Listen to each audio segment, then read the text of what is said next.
This isn't just a story, it's the kind you'll think about at 2 a.m. If you're ready for the truth they never saw coming, hit that subscribe button now. You really think you belong here? My dad laughed, swirling his wine.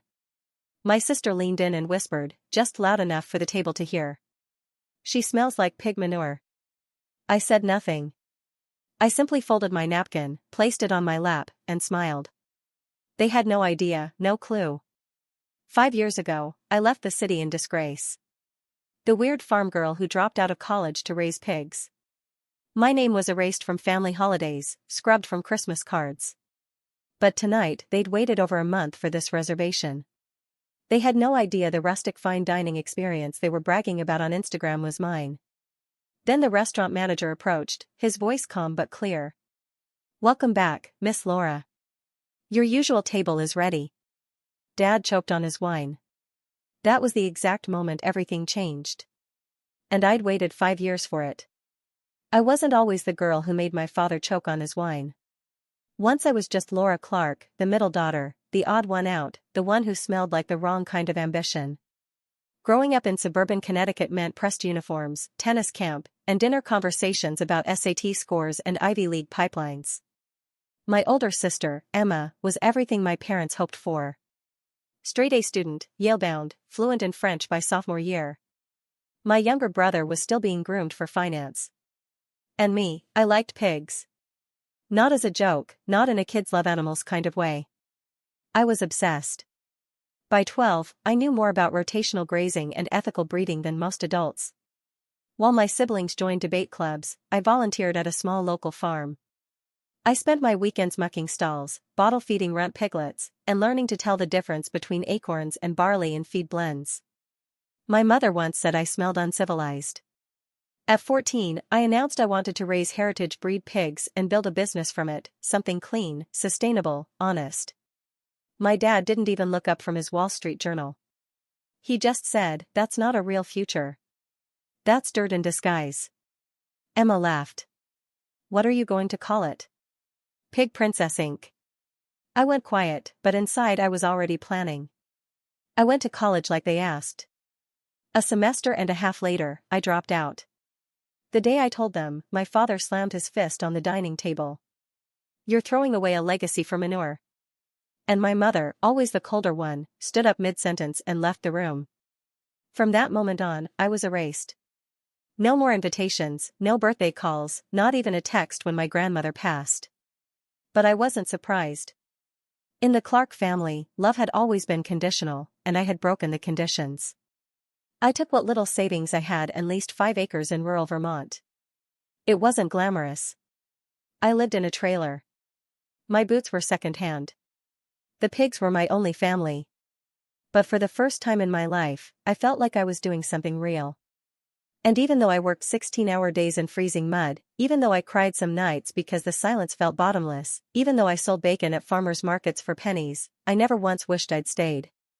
Because deep down I believed something they never did, that honesty, labor, and purpose could build something beautiful, even if it started with mud. The early years were brutal. I started with 7 pigs, all rescues from a defunct operation that had abandoned them in the middle of winter. I built shelter from salvaged wood and slept in the trailer beside them with a space heater that barely worked.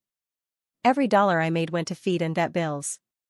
Every hour of rest felt like a stolen luxury. People thought I was crazy, the pig girl.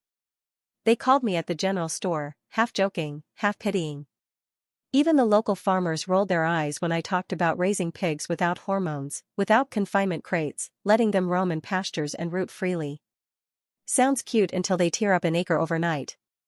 One of them said they weren't wrong. I made mistakes. I lost money. But I kept going. I documented everything. Every muddy mistake. Every sunlit moment when the piglets napped in hay. Every time I made something edible from scratch, pork belly with maple glaze, slow-roasted shoulder with heirloom apples. I didn't do it for attention at first, but one day in a moment of tired defiance, I posted a video on social media. What happens when you respect the animal? Real pork, real process. I filmed myself pulling fresh bacon from the smoker, plating it next to eggs from my neighbor's coop and greens I'd grown behind the trailer. I uploaded it and forgot about it. 3 days later, it had 2 million views. Suddenly, people wanted to know more, not just about the pigs, but about the food. How did you make that crackling so crispy? Where can I taste this? Do you sell it anywhere? An editor from a food blog reached out. Then a reporter from a regional magazine. Then came the email I couldn't believe. A small investor group out of Boston wanted to talk. They'd seen my content. They liked my values. They wanted in on something small, farm-to-fork rustic dining with a real story. I didn't know how to draft a business plan, but I knew how to build trust. I invited them to dinner right there at the farm under a string of hardware store lights and mismatched tables. I cooked 6 courses from scratch, all with my own pork. They signed the next day. That's how the Honest Pig was born. First, just a converted barn with 12 tables. Later, a full-fledged restaurant with a wait list. People drove hours to eat there. Some stayed the night in their cars. It was real. It was growing. I still mucked stalls every morning, but now, when I looked at my pigs, I saw more than survival. I saw a future one built, not in spite of the mud, but because of it. We opened the first official location of the Honest Pig. 9 months after that backyard dinner, it wasn't fancy, just an old feed store we gutted and rebuilt with help from local carpenters and 3 college interns who believed in what I was doing. The walls were reclaimed barnwood, the tables handmade from pine, the chairs mismatched on purpose. There was no sign outside, just a small iron pig silhouette above the door. But what mattered was the smell. Every evening, as the hickory smoke rolled from the open kitchen and the scent of slow-braised pork shoulder drifted out onto the gravel parking lot, people came. They brought lawn chairs when we ran out of seating. They waited 2, sometimes 3 hours, and they told their friends. I built the menu from everything I'd learned in the field. Pork chops with apple cider, just crispy pig ear tacos with lime crema. House-cured ham served over skillet cornbread with hot honey. Everything came from small farms I trusted, including my own. No shortcuts, no frozen meat, no food that hadn't been touched by real hands. It wasn't just food. It was a statement. Food writers started showing up. One from Bon Appetit called it the most honest plate in New England. The New York Times sent someone a month later. They called me the Pig Lady of America. I laughed at first, but it stuck. Soon, I was getting offers to expand. Most of them were wrong, big money with big strings attached. I turned them all down until I met Maria Delgado, a Latina entrepreneur who'd built her own bakery empire from scratch. She said, "What you've built is beautiful. Let's scale it without selling your soul." We partnered. I kept the name, the food, the vision. She brought the systems, the network, the discipline. Together, we opened the flagship location in the heart of Boston inside a restored train station with vaulted ceilings and exposed brick. The kind of place my parents might visit and say, "This is real dining." It had a 6-month wait list. Within 2 weeks, we made Forbes 30 Under 30. I was invited to speak at food summits and sustainability panels, and I still refused to put my face on the website. I didn't want the brand to be about me. I didn't need their applause, especially not theirs. My family still didn't call. They probably assumed I was running some roadside meat shack. They had no idea their friends were posting selfies inside my restaurant. And when I got the email from my sister, dinner reservation confirmed. Can't wait to celebrate my engagement with the family at the Honest Pig. I stared at the screen for a long time. They had no clue. They'd waited 5 weeks for that table. And now they were walking right into my world. The reservation email came from my sister Emma. Family dinner to celebrate our engagement finally. 7:30 p.m. Saturday. You better show up, Laura. You owe Mom at least that much. Attached below was the confirmation, table for 7. The Honest Pig flagship. I reread it 3 times. They had no idea. They had waited 5 weeks, for that table. Our flagship location was booked out nearly 2 months in advance for weekends. Emma must have pulled every string she had to secure that spot. Or maybe she knew someone. Or maybe she just begged. But one thing was clear. They didn't know who owned the place. My name was nowhere public. I'd insisted on that from day one. No press releases with my photo, no features that mentioned my hometown or my family. I had built the honest pig to speak for itself. Now it was about to speak to them. Part of me considered calling the manager and canceling the reservation. I could claim a double booking or kitchen renovation, but something held me back. Not revenge, not even pride, just readiness. I wasn't that girl anymore. The one who ran from their judgment. Who cried quietly when they forgot her birthday. Who pretended she didn't care when she was left off the family Christmas card. I had built something real, something loved, something good. If they were going to see me again, it wouldn't be at some awkward backyard reunion or polite brunch.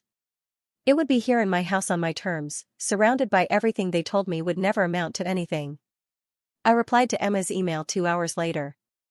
Confirmed. I'll be there. I arrived 10 minutes early. Not through the staff entrance like I usually did. Not in my kitchen boots or with flour on my sleeve.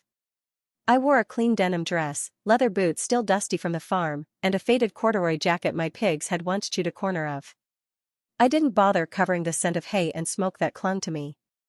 I wasn't here to pretend. The hostess smiled when she saw me. "Miss Laura," she said quietly with a knowing nod. "Let them seat me last," I whispered just like any other guest. She understood. From the hallway, I could already hear the voices. My mother's clipped tone, my father's low hum as he read the wine list out loud like it was scripture. Emma's high-pitched laugh bounced off the brick walls. I lingered near the sidebar, unseen, until the hostess gave me the cue. Then I walked in. The table fell quiet for half a second, just long enough for all eyes to land on me. Then my father chuckled. "You really think you belong here?" he said, shaking his head. I forced a smile. "Good evening, everyone." Emma leaned toward my mother and said with an audible whisper, "She smells like pig manure." I didn't react. I pulled out the only empty chair and sat down. My boots made a soft thud against the hardwood.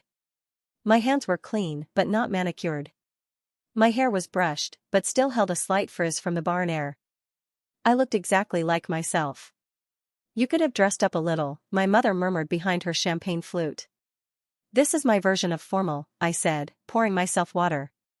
"I hope you can at least afford dinner," my father added with a grin. "This place isn't cheap." I nodded politely. No one asked how I'd been. No one said, "Nice to see you." To them, I was still the girl who threw her future into a pigsty. And yet they had waited 5 weeks to sit at this table. 5 weeks to dine in a place I had built. They just didn't know it yet. Not yet. The appetizers had just been cleared when it happened. We'd gotten through a shared plate of pork rillette, my recipe, and maple-glazed bacon flatbread. They had no idea they were critiquing my creations. My mother pushed aside the pickled onions. Emma scraped off the crackling. My father asked if the bacon was too thick for modern plating. I let them. Then Nathan appeared.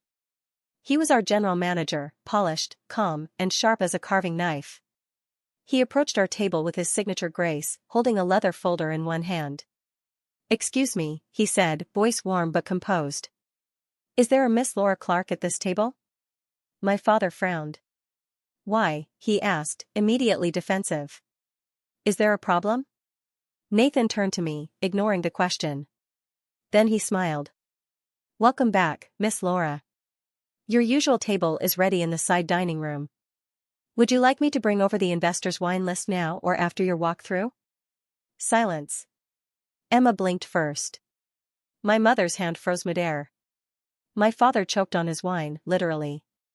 He coughed twice, then dabbed at his lips with his napkin, eyes wide. "I'm sorry." "What?" he asked. Nathan turned to the rest of them. "Still professional. Miss Clark prefers to dine privately when she visits the flagship. The back room was held for her. Shall I move this party there?" "No," I said gently, setting down my water. "This table is perfect." My family stared at me like I'd grown tusks. "You work here?" Emma asked, squinting. "Are you managing or something?" I smiled. "Not quite." "You know the staff?" My mother asked, her voice cracking with confusion. "I trained most of them." My father leaned forward. "Are you saying you're what, assistant manager? Sous chef?" I folded my hands. No, Dad. I'm saying I own this restaurant. The honest pig is mine. I founded it. I run it. I designed the menu you're eating. Every course, every ingredient, it all came from me. No one breathed. I thought this was some new trendy farm-to-table thing, Emma muttered. You can't be serious. She's joking, my father said, almost hopeful. Nathan cleared his throat politely. Actually, sir, Miss Clark is not only the owner, but the executive chef and founder of our entire restaurant group. This flagship is the heart of our brand. The brand? My mother repeated. I turned to her. We have 7 locations now. Boston, Portland, Chicago, Denver. I opened them using pork raised from my farm. The one you called a patch of mud and dreams. The words landed like knives. You lied, Emma whispered. You made us think you were struggling. No, I said softly. You assumed I was. But why? My mother asked, blinking fast. Why wouldn't you tell us? I looked around the table at the people who had once decided I was only worth loving if I played by their rules. Because I wanted to see who you were when you thought I had nothing, I said. And now I know. Nathan, still standing by, spoke again. Chef Sophia would like your opinion on the heirloom rib rub, Miss Clark, before the team finalizes the spring menu. I stood. I'll be back shortly, I said, adjusting my jacket. Enjoy the entree. It's a braised pork shoulder, my signature. Then I walked away, leaving the table in stunned silence. I returned to the table 15 minutes later. They hadn't moved. No one had touched the entree, still steaming, still perfectly plated. The air around them hung heavy with something I hadn't felt from them in years. Uncertainty. Emma looked up first. So, it's all true? I nodded. My father sat rigid as if trying to reframe everything in real time. You built all of this? Yes, I said quietly. From scratch. From the pigs you once laughed at. My mother adjusted her pearl necklace, her go-to gesture when caught off guard. But the funding, the operations, the growth, how could you? I worked 3 jobs the first year, I cut in. Slept in a trailer with blisters on my hands, cooked on a single burner for farmers in the rain.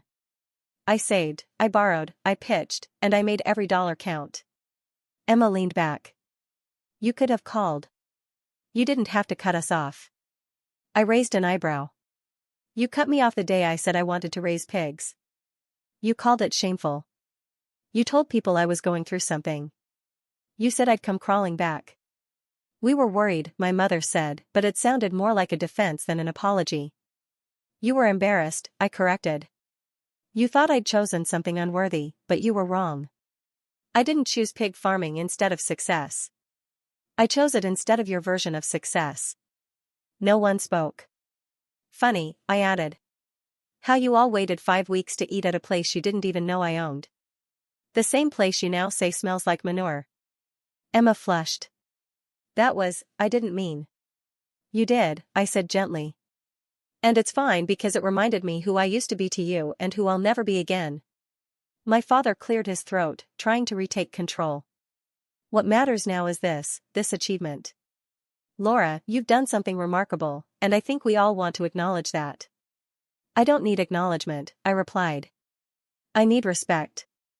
Real respect, not the kind that arrives only after a Forbes article or a reservation confirmation. There was a pause. Then Emma asked, so what now? You cut ties forever. Let this dinner be the last? I looked at her for a long moment. No, I said.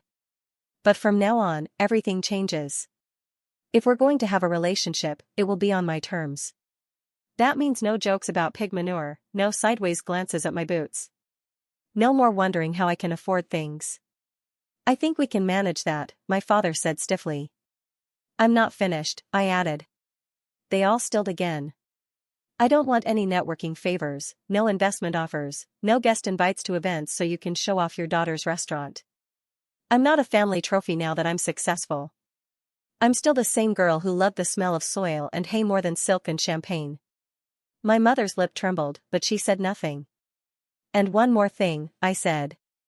I'm proud of what I built. But I'm prouder that I built it without bending to become someone you'd finally accept. My voice softened. I'm here tonight not because I need your approval. I'm here because I finally don't. Emma exhaled. Okay, she said quietly. That's fair. And I added after a pause. If you'd like, I could host the rehearsal dinner here as my gift. Her eyes widened. You'd do that? You're still my sister, I said. But let's be clear, this isn't about proving myself to you. It's about offering what I built on my own terms. For the first time all night, she smiled. A real one. Across the table, my mother's eyes glistened. My father looked down, almost ashamed. Maybe for the first time in his life. I'd like that, Emma said softly. And I'd like to know more about what you do, about how you got here. You'll have to come early, I smirked. I'll show you how to feed the pigs. She laughed. I just might. And in that moment, for the first time in years, the table didn't feel like a battlefield. It felt like a beginning. Later that night, after the plates had been cleared and the last glasses of cider sipped to silence, I stepped into the kitchen, my sanctuary. Sophia, my head chef and the backbone of this flagship, looked up from the pass window and grinned. So, how was dinner with the royals? I laughed. They choked on the pork, metaphorically and literally. She raised an eyebrow. The rub too spicy? No, I said. The truth was, we reviewed the spring menu changes, tasted a sliver of smoked belly for salt, adjusted the char on the seared loin. The usual rhythm of a closing shift grounded me like it always did. When the team finally wrapped up and the lights dimmed to the after-hours glow, I lingered near my office. I checked my phone. A message from Emma. That was a lot, but thank you. Also, can we talk next week? I'd love to bring someone by the farm. No judgment, just curiosity. I smiled. Maybe she meant it. Maybe she didn't. But for the first time, she was reaching out not to correct me, but to understand me. I typed a short reply. Sure, wear boots. I turned off the kitchen lights and walked to the back patio staff break area that overlooked the small herb garden we kept on site. Even in the city, I'd insisted we grow our own thyme, mint, basil, and chives. A reminder of where it all began. The night was quiet, cool, the kind of quiet that doesn't feel empty, but earned. I sat on the wooden bench by the rosemary bush and opened my leather-bound notebook, the one I used when things felt too big for screens. I wrote, I used to believe that success would feel like applause, but it doesn't. It feels like stillness, like peace, like not flinching when someone questions your path because you no longer need to defend it. It feels like mud on your boots in a room full of crystal and not caring. It feels like walking into a restaurant and knowing every scent, every story, every soul behind the dishes because you built it. It feels like being the same girl they once called foolish and not needing to prove them wrong anymore. I closed the notebook and looked up at the sky. The stars were dimmer here than on the farm, but they were still there, constant, like truth, like roots. And I knew finally I had come full circle. Not because they saw me now, but because I no longer needed them to. And if you think this story hit deep, the next one will leave you speechless. Subscribe now, before you miss it.